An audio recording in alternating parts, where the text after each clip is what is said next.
You know what this reminds me of? Cultural appropriations.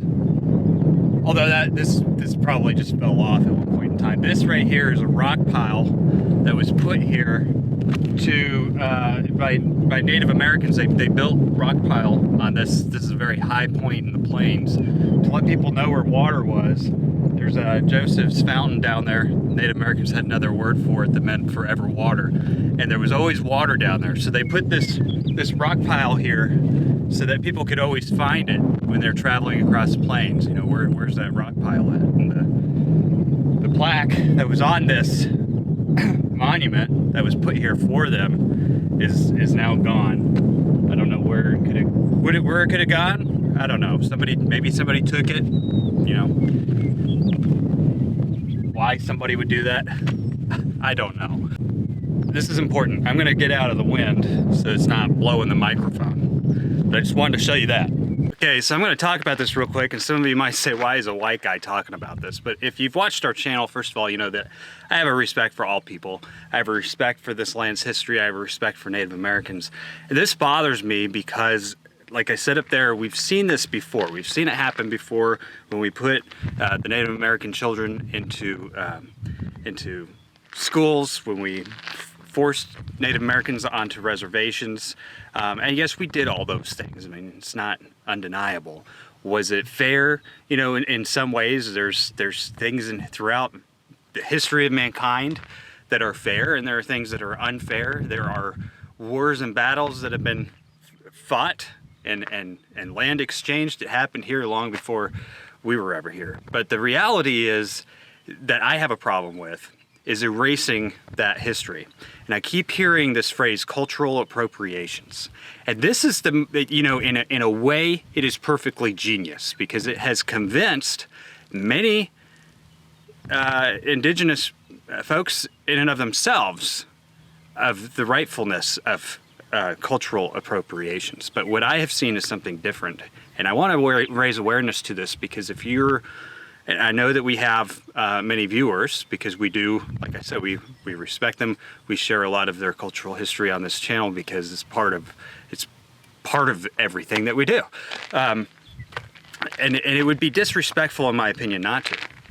You know, it would be disrespectful for me to come out here and not show you a monument and explain to you where some of these things are without telling you, you know, the history that was there before us as well, in my opinion. And I feel pretty strongly about that. Some of you probably hate me for saying that, but cultural appropriations is when we're talking about how, oh, you have an Indian school mascot or Native American school mascot, or however it has to be said these days, First Nations. That's not appropriate. It's portraying the culture inappropriately, and this is an example of how this works. I was in Penobscot, Maine. We were interviewing a Penobscot chef who was using bison in one of his recipes to share his culture with us. You know, he wants people to understand what they went through, what kind of food they were given, and what kind of food was actually original to them. So he actually, in his recipe, was mixing some bison, but he was also using a flour kind of tortilla that was made out of, you know, the types of grains and flours that they were given on their reservation after they were kind of put in a situation where they had to rely on government commodities. So his food in and of itself was telling a story. So this is very important for him that other people learn about his story, because if he doesn't tell it, nobody's going to understand it.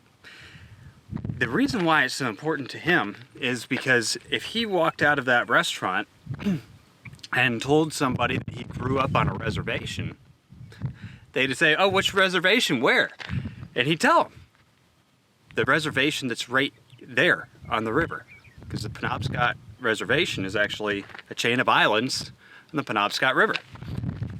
Most of the people who even live in his town didn't realize that there was a reservation right there. Well, they used to. They used to because the high school had a Penobscot Native American as the mascot. But because of cultural appropriations, we have taken that mascot down because it's offensive. And what has happened is nobody now knows that there is actually a reservation right there. People go camping on the islands. They have no idea that they are actually guests of another sovereign entity on those islands. And so the more that we see this going on, the more we see, and I know lots of people who've, they've throughout history, an organization I know of has embraced the Native American culture through having a campfire with their kids, their campers, and utilizing a Native American theme to it. They removed all of that because of appropriations, because it is, in their minds, they said that they were told that they were mocking the Native Americans. And I said, well, my appreciation, one of my deep appreciations for Native Americans came from attending that camp. It may have not been a correct portrayment of everything because it was being done by, us, but it at least made me curious. It made me want to know more about them. It made me understand that there were people here before me. It actually even gave me a respect for the land around me, kind of a reverence. Whether or not it was all 100% true, whether some of it was fictional, none of it was actually mocking. A lot of it was building curiosity. But I see this happening left and right. We gotta change the name of the Jeep Grand Cherokee. Well, the Grand Cherokee represents a vehicle that is supposed to be able to handle all conditions of the land. If anything, that is a tribute to Native Americans. But all of a sudden, because of cultural appropriations, it's offensive. And I'm being blunt on this because what I see happening is I see an eraser. I see an eraser of a culture again. It just like it was done before, and this time it's gotten a lot of Native Americans, unfortunately, to back it up, to say, yeah, this is offensive. We don't want our name on this. We don't want to be a part of this. And what it's actually doing is erasing. It's erasing their history. It's erasing their culture. It's erasing. The average person does not know that they exist without that symbolism throughout our lives. Do you want to be forgotten, is my question. Because that is exactly what happens with this type of stuff. And to me, culture is very important to all of us. I have culture. My family came over from Sweden, from Ireland, from Scotland, and a lot of their culture was erased. So I understand. I mean, a lot of their history was erased before they came over here. I mean, that's part of they fled. So I mean, I get it. I get it, and I don't look at something with a Viking ship and think, oh, cultural appropriations, get rid of that. I think, I'm glad that people are remembering. It may not be a correct portrayal in my perspective of my ancestors, but at least people are remembering. At least people are building curiosity. At least that culture is still around. And so when I hear about this stuff and just seeing that monument up there without, we know what it is because it's on the park website, what it's supposed to be. Somebody obviously just took the plaque off. That was not appropriation. That was vandalism. But in a way, appropriation is vandalism when you erase, when you erase culture and history from the landscape, when you erase that message from society. And there are a lot of people, some of my own family members will disagree with me on this, but out of my deep respect for those folks and for everybody else, I would hope that people open their eyes a little bit and see what's actually going on. And as for all of you who think, oh, Charlie, you're sticking up for Native Americans again. I know lots of people who have conservative viewpoints who have the same respect that I do. And no, it doesn't mean that I support every program that's going on out there. I do respect programs where they're rebuilding their sovereignty, and you'll see a lot of that on our channel. I work with a lot of those groups because I believe in cultural preservation and restoration. I mean, that is what identifies each and every single one of us. And believe it or not, their culture has something to do with our culture as Americans. It plays a very big role in who we are as well. So it is something that I often protect. But I also want you to pay attention to what happened to them. What happened to them is they were re-educated.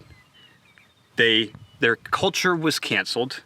Their food sovereignty was taken All of this was to control a population of people. They went out and killed a bunch of bison to make sure that they were unsustainable. What you're going through right now in your life is absolutely no different. So if you are one of those people who criticize me for my appreciation for that, I would encourage you to actually look at what has happened in the past. We can't change the past, the reparations and that type of stuff. We weren't there. None of us partook in that. We can't change the past. The fact is, we're all here now. We're all members of different tribes, as they say, but we're all here now. And what we need to do is protect our history and the things that remind us of why why society is today what it is and where it's come from. Because if we don't, we're going to go back. And we are going back. And what we're seeing that has happened to control that population is happening to the entire population today. It's happening with appropriations. It's happening with all of those things. It's a cancel culture across the board. And it scares me that people go along with it. It scares me that nobody actually sees what is happening. And the divide that people feel, the divide that people are given to feel. We're going to give money to this particular group and not this particular group, which creates what? Division, right? That is part of this whole entire process. It's creating hate, it's creating divide, it's creating all of these negative things.